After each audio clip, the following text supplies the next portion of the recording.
Oh, get right, church. Get right, church. Oh, get right, church. Get right, church. Let us get on, no. Get right, church. Get right, church. Just 3 more days to go. Sound of Judgment's in the air. I see Sign the of judgment's in the air. Sign of judgment, sign of seaside, sign of judgment. Hey, I'm Kevin Barnes. Get right, If you love a cappella singing, you can appreciate the guests that we have today. They've influenced most of the groups that you see performing today. I deem them as the first family of a cappella, and I'm talking about no other than the Lemon Five, and that's who we have with us today. How y'all doing? Okay. So I'm pretty sure that a lot of people don't know you by name, they know the Lemon Five, so I'm gonna have you all introduce yourselves. I'm Darryl Brown. Donis Lemon. Darlene Lemon, Royce Lemon. Joyce Brown. I want to tell you why I have you all here today. One of the reasons is that you all been singing a long time. How many years? 50 plus. About 50 plus. So you started well into the 60s. Well into the 60s. So there's a new pharaoh that know not the Lemon Five. And so I wanted to put this on tape really because there are so many of our patriarchs now that are passing away, or when they get older they have dementia or Alzheimer's. They can't really, relate the things that happen. So I wanted to make sure that I documented some things because there is a gap now between the history and the church. And I really believe that God was concerned about the history being connected in the church. And I think that we're kind of doing a poor job because what we do is we tear down places that we used to live and places we used to serve at, so this younger generation can't relate to what you're talking about because they don't see it. That's why they left that little building in Detroit, that little Motown building. Yeah, so you go in there, it's the ghost of, future past. When they go in, they can, say Marvin Gaye's song right here. It's a supreme song right here. But in the church, we can't say that this group started this, and the reason this is happening because somebody made a sacrifice. So that's why I have this, and I call this program because honor is due. Because honor is due. Honor is not meant to be played out in a funeral. It's supposed to be for the living. So that's why I have you all here. Thank you. Yeah, I don't have all of you, but I have enough. So tell me how the group started. What was it like living in a household where the family could sing? It was very interesting. We sort of developed a knack for singing, probably by way of having church in the house. When we go home, somebody would be the preacher, somebody would be the song leader, and then the rest would be the audience. And so we probably started similar to that, and then it developed into something that probably we didn't expect as people heard about us through the avenues of churches, and then they started putting us on programs. And as we developed and growing and developed our voices little by little, we became known as group singers, and we started together all of the brothers, actually 4 of us, and so we would sing because we had the voices for the soprano, the alto, the tenor, and the bass, such as it was at our young age. And so we started from there, and then before long, people knew us as the Lemon Boys or something, Lemon Singers. But once, back then, there was not a push for singing. Correct. There was not a push. People really didn't want to do that. So did somebody push you in that direction, or did you decide among yourselves that what you want to do?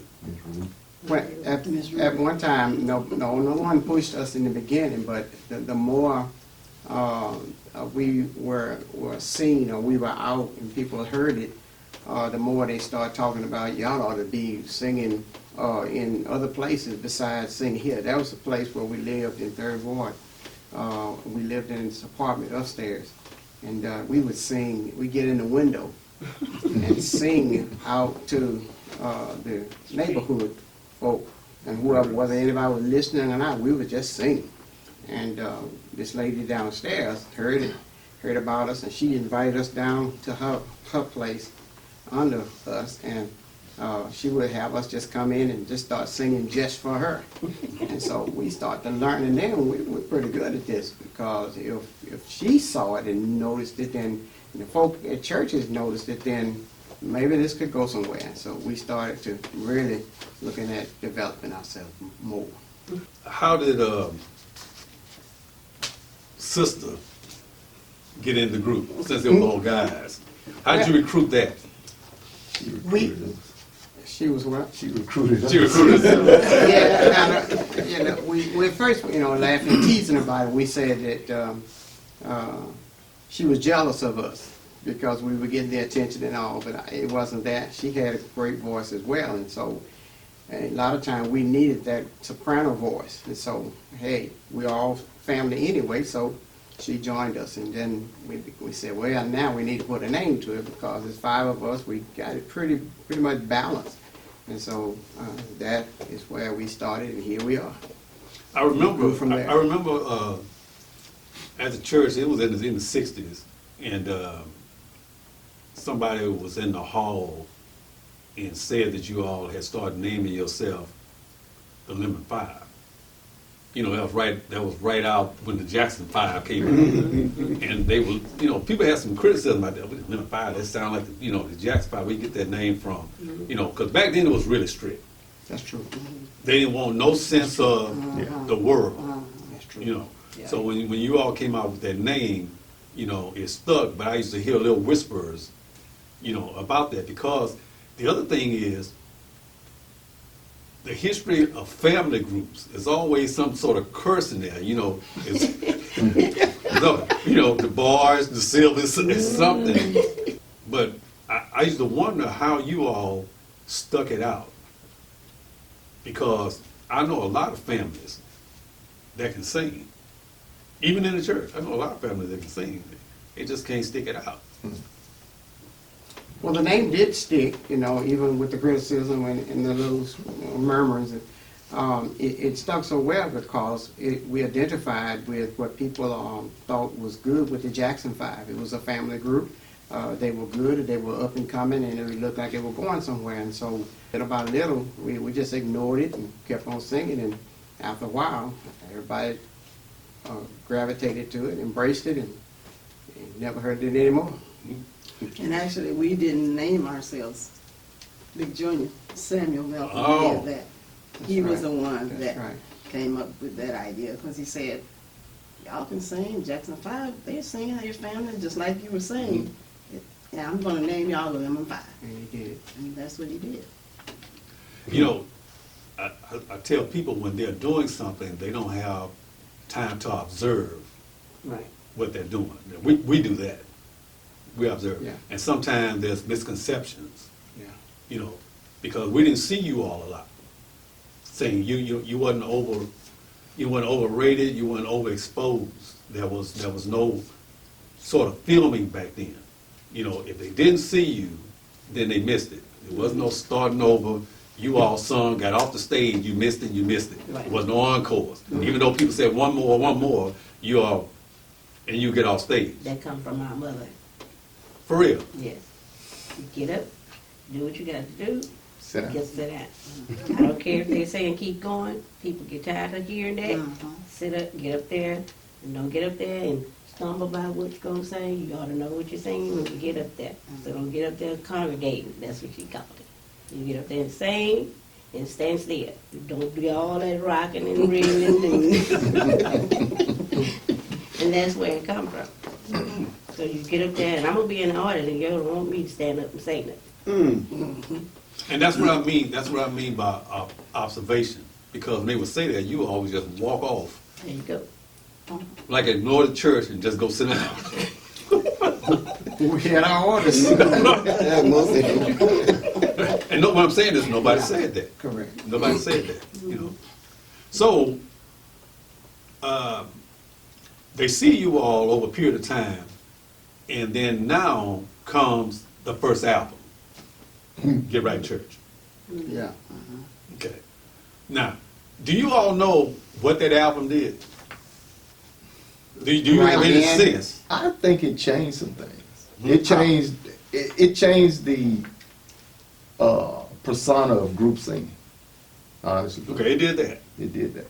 It did that. But did you realize how other people saw that when that came out? Because everybody didn't make albums. Right. There were 3 major albums at that time. You had you all's album, that Blue album they had in Southwestern, and the Family album, not Family, some other album they did in Dallas, and they had the Tabernacles. But when that came out, I remember we were tugging on our mama to buy that album. I don't care if I could get my lunch money, buy that album. And we went home and put that thing on the record player. And the first song was Get Right Church. Because I didn't see you all sing a lot, so it means I didn't hear James Arthur a lot. Okay? And something had changed in the group that caught me off guard too. You used to sing tenor. And Waylon was the Well, it bass. was the bass. That's right. And when they came out, you were bassing. That's right. And y'all threw Waylon over in tenor land. He fitted better, yeah. So it was all about who fitted well the best in a particular place. You remember we were in an era at that time where segregation changing, where a lot of times people didn't believe, they didn't think that they could actually produce an album. Right. And, we were sort of modest that, we're not that good, we're not that good at trying to put an album together that people will really buy. And so living in that era, it was hard to fantasize the idea of producing an album, pretty much like children. We were so young, we were just like children, so it was far fetched. Who encouraged you all in the producing of that album? Freeman Watch. It was our preacher. He was the preacher Producer. at Third Ward Church of Christ. It was him that just, Fascinating. Just said you're gonna do it. yes. Yeah. He was so adamant about it. And he said, and we said, well, we don't have the money. He said, well, don't y'all worry about the money. I'll figure out we're gonna get this done. We're gonna make it happen. And sure enough, he did, because we didn't believe that it could be done. But he said, "Don't worry about it. I got it. I'm going to make it happen." We didn't believe we were actually that good. Because I would always say, even though people are clapping and carrying on, don't fall for that. Yeah. Because everybody is not being for real. I mean, Right. yeah, you can sing, but it's always somebody better. Right. So don't let that go to your head. Yes, gave the water.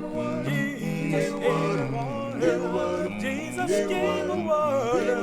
Gonna let it rain, Jesus gave the water. So, back then, and that's what I'm talking about when I say trendsetters. Because people pop out CDs like this now. Yeah. Rush it out. Yeah. So when you all were recording, how long did it take? I don't think we even went But to that once- album but once. The but first album.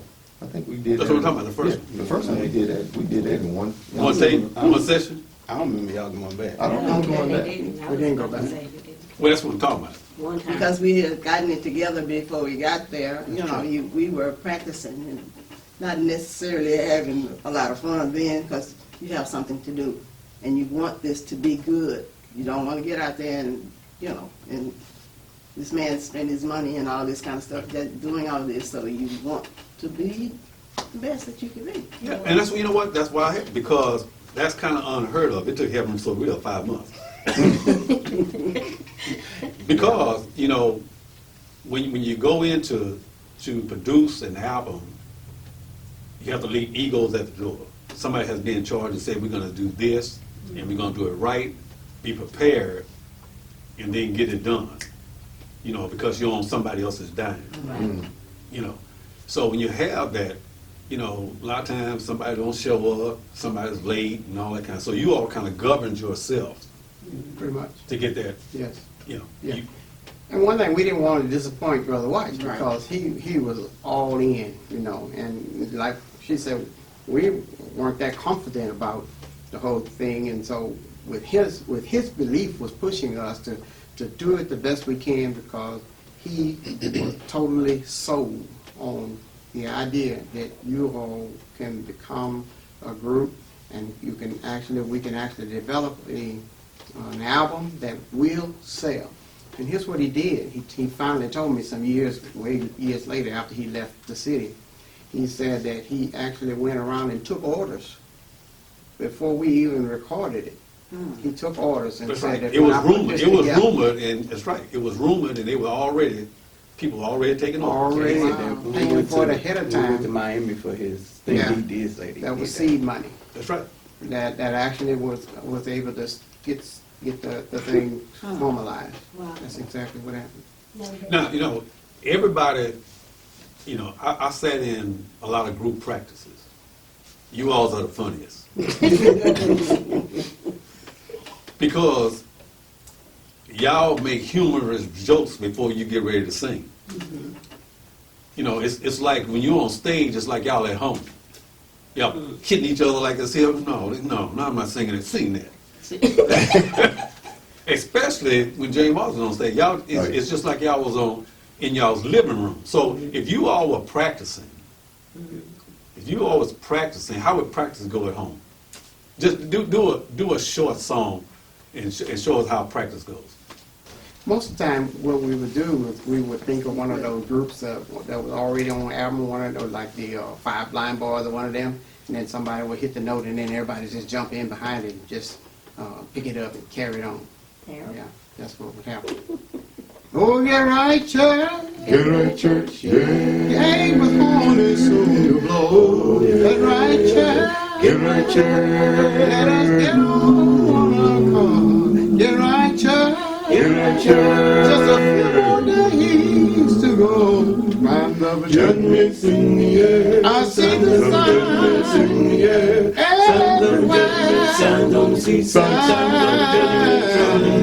Oh, get right, church, and call on the name of the Lord. And that's basically what we were doing. Okay. Sometimes we sing the whole song. Sometimes we would just stop and somebody say something silly and we laugh. Cut it off. Okay. Where's your pitch pipe? We wouldn't know how to blow it. We couldn't afford what? Pitch pipe. Just built in. Built in. Yeah, because I see groups a lot of times, you know, they got the little phones. You know, No, we didn't have a pitch pipe. and I never saw you all. And with if the they pitch pitched it pipe. wrong, we just sing it, and then later on say, you pitched this song. Just song. Yeah. I seen y'all for at least 50 years. I never saw you start over. Oh, that was a no-no. That's where I got that from. Oh, Remember, no, you was that's group. a I said no.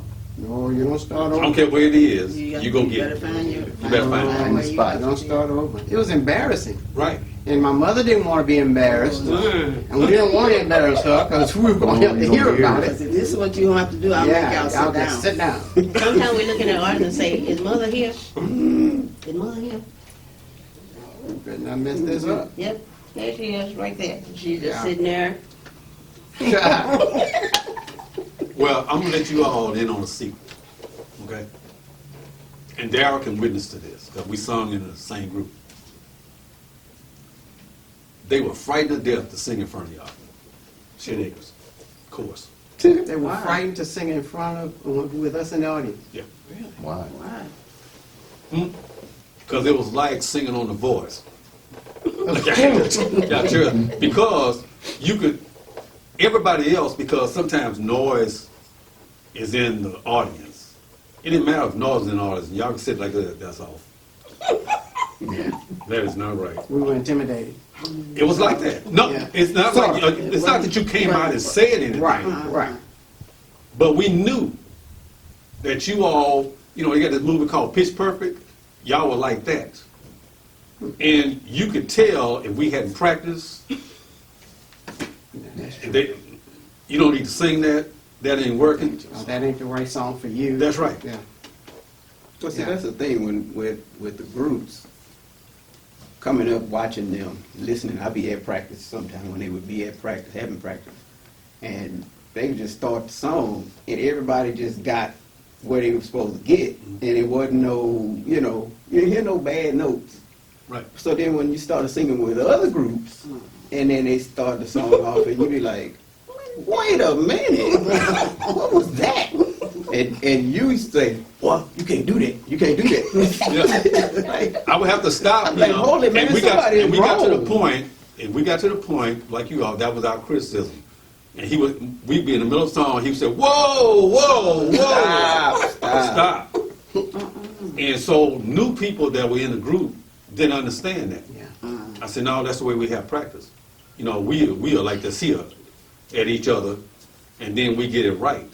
You know, it wasn't no, baby, come on, you can do it. No, whoa, that is not right. And they couldn't, and so they, you know, had their feelings on their Tell the sleeve. person who it was. I used to say, don't chastise the whole group. Let's just get that person and say, And then, you know, then he would do stuff like, okay, you, and you sing this. Okay. We'll find out who it is. That's the way you find Yeah, out. that's, Yeah. And we would have, and so a lot of times people didn't understand, they would see the finished product when we were singing. But we had to go through that. You know, we just didn't allow, you know, that, we could kick you But out of here. years ago, that was the way groups were started. You didn't just say, I want to be in this group, and you just come on up here and sing. No, I'm going to take you. Again, I need a soprano, an alto, a tenor, and a bass. Yeah. Now, y'all, Get the you song sing required, it. yeah. So that you let everybody knew then. Oh, okay, well, wait a minute, we got to work with you.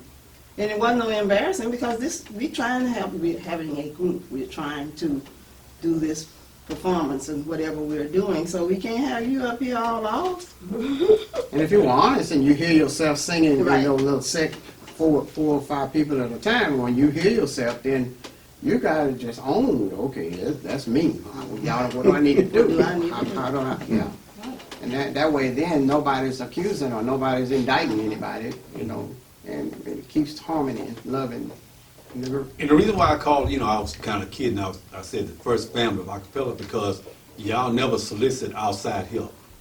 Oh, you mean like adding somebody else to the Yeah, you know, singing? you'll have a family group, you have about 3 or 4 people that's related, and then they'll have somebody else, and they have somebody else in there. But you all full family, and there was no outside help. We didn't go get this That person, was- because this person can sing good, let's put him in our group. No. Yeah. Yeah, I don't, that doesn't work. It was strictly family. So your chemistry was never interrupted. Exactly. Never interrupted. And that's what it was. We had a chemistry that everybody couldn't adopt to Right. so easily. Mhm. And so to keep from hurting somebody's feelings or whatever, making it seem like we were so good, so great, we just wouldn't even entertain Even that. if family say, I'm gonna sing with y'all, what you got? Let me hear you say, come on, Right. lead, start a song. Yeah. That's okay But see, we can talk about each other. Right. Correct. Yeah. And a lot of times people outside can't take that. Right. Right. And it'll split you up. Yes. It'll split you up. So no spouses, No. first family, So and that was it. That's it. That was it.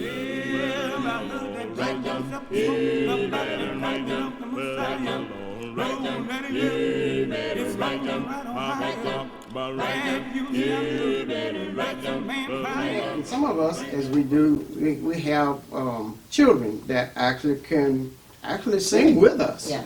But would not, or chose not to, whatever. But some of them actually could blend really well. For instance, Yeah. yeah. But it wasn't that we didn't want outside people, they couldn't adapt in a lot of cases to what we were doing. We didn't need it. We didn't need it, okay. Yeah, you all had a specific sound, Right. you know. Now, the guys singing, you know, always said that Sister Joyce Brown was the tone. That was a Lemon Five's tone. Mm.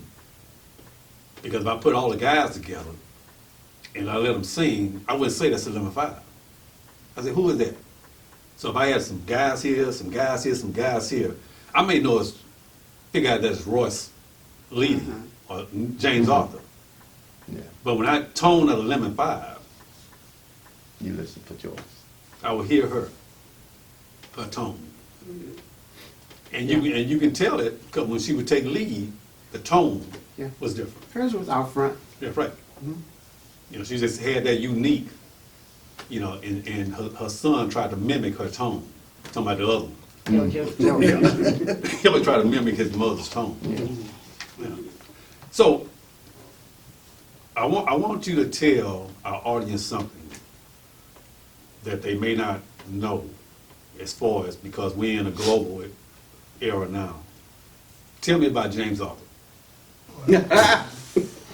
Man. Where you start? Let me be first. If I had to rate singing in the church with all the singers that I've heard, you know, he just wasn't recorded like the rest of them.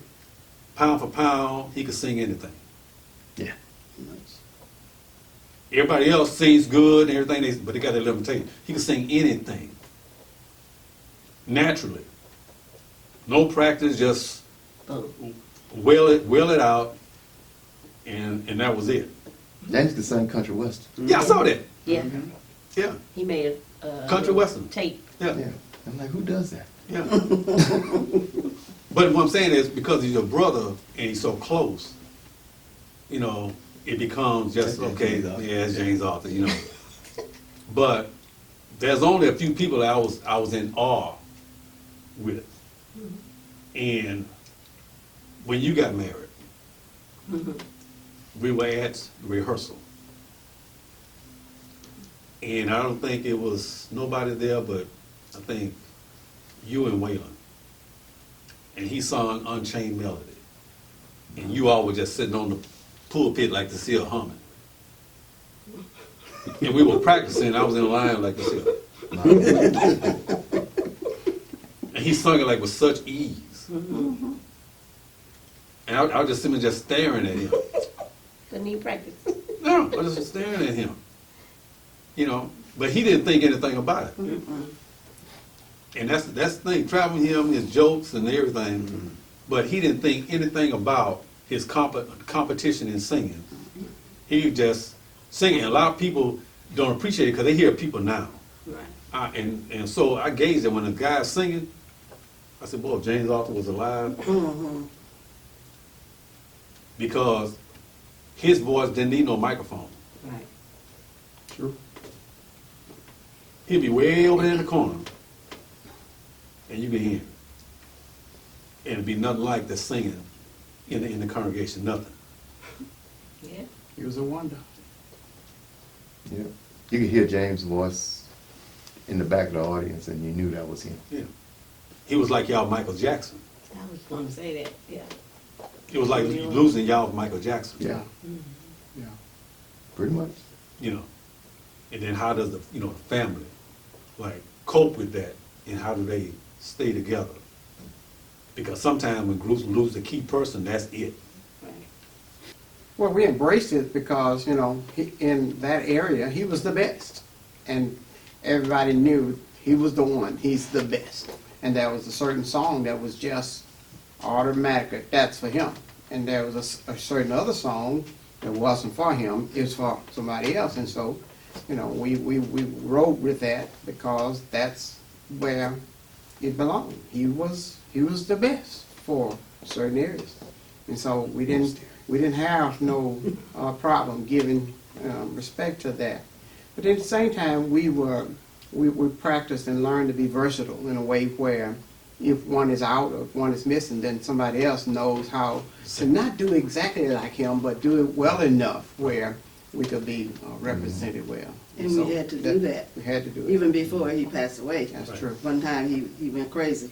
I mean, you know, he went Yeah. crazy. He did the Eddie. Got off the track. Yeah, he got off the track. Okay. And that's where Junior came in. And then that's when we also realized most of the songs that we were singing He would were lead. James Love Brown song. songs. So then we had to try, okay, if he's not going to act right, that's not going to stop this. We're not going to just not do it. So then Junior came in and he got close, to where James Arthur was.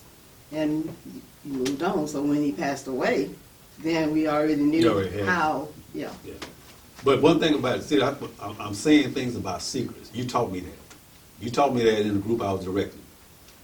And we call them ruffians. we always came up with a ruffian in the group. And you say, hey man, you just move on, you bring somebody else, take their place, and you keep going. And people, didn't like that because they thought they were unmoved. right. Close your eyes. Yeah. And see. Yeah. Okay, nothing stops. Yeah, and that taught me that, but I wish, I could really explain the impact that he had on singers, and that he didn't even know. He didn't know, because you all, when people got married, you all were part of the marriage, because y'all were the wedding group. Yeah, one time. Nobody outsourced the wedding in the church. It was at the church. Mhm. Nobody outsourced the wedding and played records and all that kind of stuff. And most of them, they would recruit you all to do the wedding. And it was the solemn feeling in that wedding. Because the old building was wood, so you could hear the sound. Yeah. You could hear the sound. The acoustics was just off the chain in there. But you all were the wedding singers. And they were more mesmerized with the wedding songs than it was the bride coming down. When people got married, those were iconic weddings where you all sung. And it was part of that ceremony which made that wedding great. Because there was nobody else that could do it. A couple of times the Tabernacles when they first saw them, but it wasn't nothing like you all. Because y'all had y'all set wedding song, and if they asked you to sing something, request, y'all would go over and learn it. We never did hear it till that night. And people would be waiting on it. And they see him, I'm seeing James Arthur can sing this, and he'd blow it out the park. So people, they really kind of missed that era. You all were on time, there wasn't no clowning, you uniform, boom, boom, boom, and it was through. So, now, people have to get into productions now to have, weddings outside. But it was just simple and clear, and crystal clear when you all did weddings. And then after that, you all did a Valentine banquet. Because the first time you said you were going to do a Valentine's banquet, like, nobody had done that. And we were like, I don't think it's gonna work. Nobody had done that. You think people gonna come? Yeah, right. So these people not gonna come. People are Yeah. not gonna come. But they figure you're gonna be singing other stuff. Yeah, because that meant you're not singing gospel songs. Right. Now you're singing Right. secular. Right. Yeah, I Five. let my wife look at it last night, and she said, how come they singing all the songs? I said, it's their banquet. She said, oh. Yeah, I said, because we put on a banquet, we did a birthday party for her, and, put that on, and we know how much work is in it, but it went off, like that, and I said, now you got to understand, this is back in, what, 80? Yeah. It'll be 80s. Yeah, this is the 80s, and this is the first time trial. See, you can watch somebody else's on YouTube and everything and pick out what you need to do, but you all first Yeah. time. Right. And then it comes out like that. So afterwards, you ought to notice here, some other groups came up, younger groups, and they said that they're going to put on one. Right. And there was going to be like prom night. You know, of course, you know, they were going to, you know, try to be, you know, a new edition or something. Yeah. You sing it to the girls, but you also was classy. It wasn't meant for that. And I used to always use a verse that would say, this too can become sin. Because the intent of why you all did it, somebody else picked up another reason to try to do the same thing. And then all of a sudden, you know, well, we need to stop doing Valentine's Day. But they done kill the intent of why we did it. And that's what happens to a lot of programs. Because if you don't give the intent of why you're doing it, somebody else will pick it up for fame. Right. And then you're done. Yeah. You don't want to do it anymore. Because we didn't do it for the money or nothing. Right. It was just. It let's do wasn't, this. it wasn't to be showy, it wasn't to be flamboyant and all of that. It Right. was for the sincerity of what it is we are doing. And to give members of the church, quote unquote, something to do other Something to do. than, Right. you know, That's correct. and let them know That's it's correct. okay.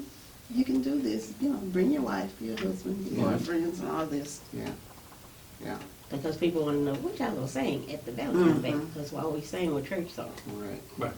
Just come and see. Come and see. Mhm. Come and see. Yeah.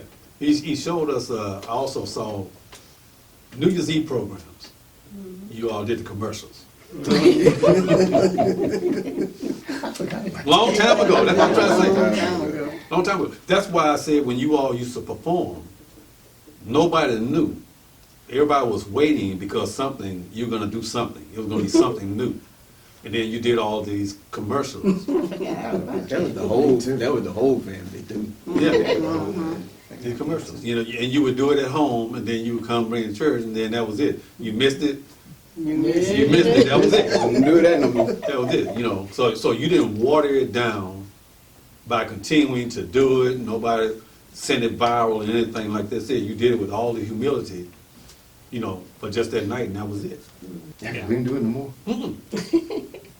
Didn't do it anymore. Well, it was better sometimes to not continue to push some things because people will take it out of context or Right. you reinvent it or try to ad lib it and add something and then it becomes something else that it didn't intend to be in the beginning. So that's just the way we were. And like as far as mother was concerned, there were limits and you don't cross the boundary. And so we never ventured off into some of the way that the groups are doing nowadays, with a lot of bippity boppity boopy and, you know, excuse the expression, but it was a lot of hoopla. We weren't allowed to even consider that because we didn't want to embarrass mother for sure. And we wanted to keep it where it was respectful, especially to the older folk who enjoy it the most maybe, and those who down the line would learn to appreciate it as well. What was it like to, you know, sometimes groups transform when you brought Daryl into the group? What was what? What was it like? How did Daryl get? No, but I think Daryl was like an easy Transition? It was easy. It was an easy transition. Was that when Waylon went That was when. No, Jay Doctor had Doctor. another. Yeah, he Something had it on. Eddie Kane a little bit. So. And then I think Junior had started working, working weekends and weird hours. So. And then I had to go into a negotiation with him because he was already bringing me his lemon pie schedule, and I was like, the group schedule, we would sit down. No, I can't do that. I'm busy on that day. But we used to work things out that way, you know, because if you all had a session or something to go to, then I would cancel that trip. I would. I just cancel out that trip because one thing about, you know, big groups are different. They have to have a core people, see, that you can depend on. So whether all the you know, the flack goes, you know, haywire, that core, I can still go sing. You know, and Darryl was a main part of that. So we would sit down and say, man, them five got to do that. When is that? Saturday? What date is that? Okay, we don't have to go there. But we're going here. Okay, I'll tell them. And he would go in and tell you all, hey, I got to go somewhere with the group. So we had that kind of mutual respect, you know, as far as groups. So that's why, you know, we got because we did everything, you know, outside. Thing about Shade Acres is that we did a lot of stuff outside. He and I bowled, so we had a lot of times to chat about different things and, you know, and work together on things. And that's one of the things that keeps the chemistry alive in the group, because singing is a stepping stone. So almost everybody here, your singing took you to another level of profession in the church. So, like right now, you see all of these, you know, singers, you know, after their career, you know, hit bottom, they run into the pulpit.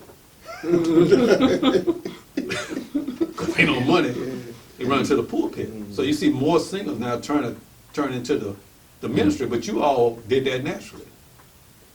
You know, so you didn't hang on to it desperately like some people just hang on to it singing and still trying to make it out there and still trying to cross over and stuff. You all just sung, but you went to other professions to help the church. Our Father, which art in heaven, hallowed be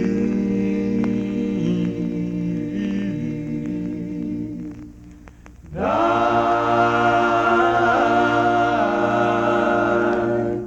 name. As we wind this down, what legacy do you think you all left?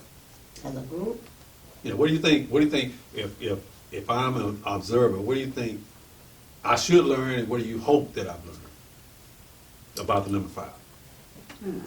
We're still together. I was about to say that. We're still together. We don't sing all of the time, but we're still together But if we have to say if we have to. But you have to say, you can just like you can drop it just like that. People call now and say, hey man, can Lemon Five do, man, they retired. He done retired. That's what he did. I'm tired. I said, man, they old, man, they retired. But we're not dead. They Right. They ain't singing no more.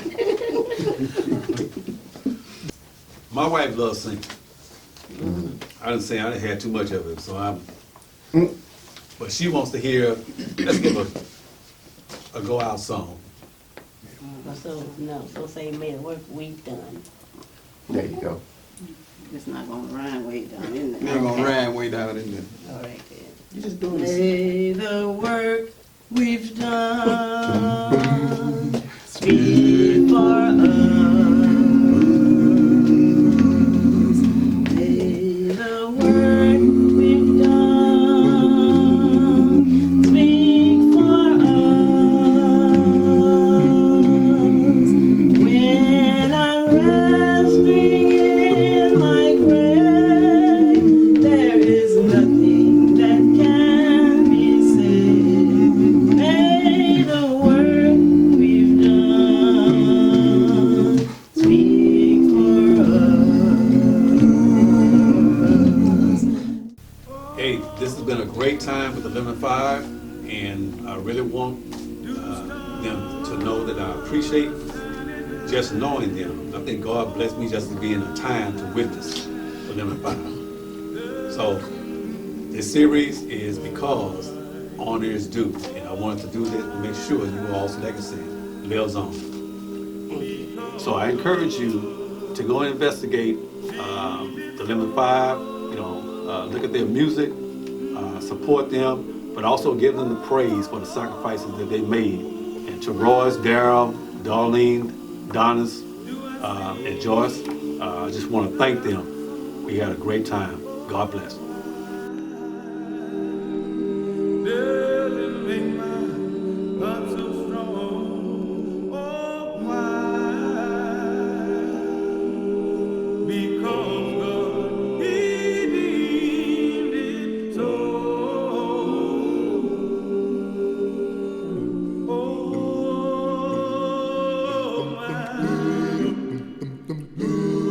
my darling angel, spread the wings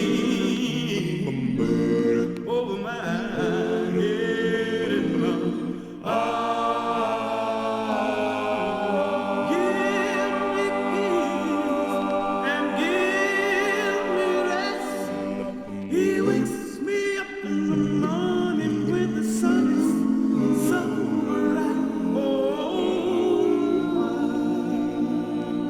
Dee-dee-da,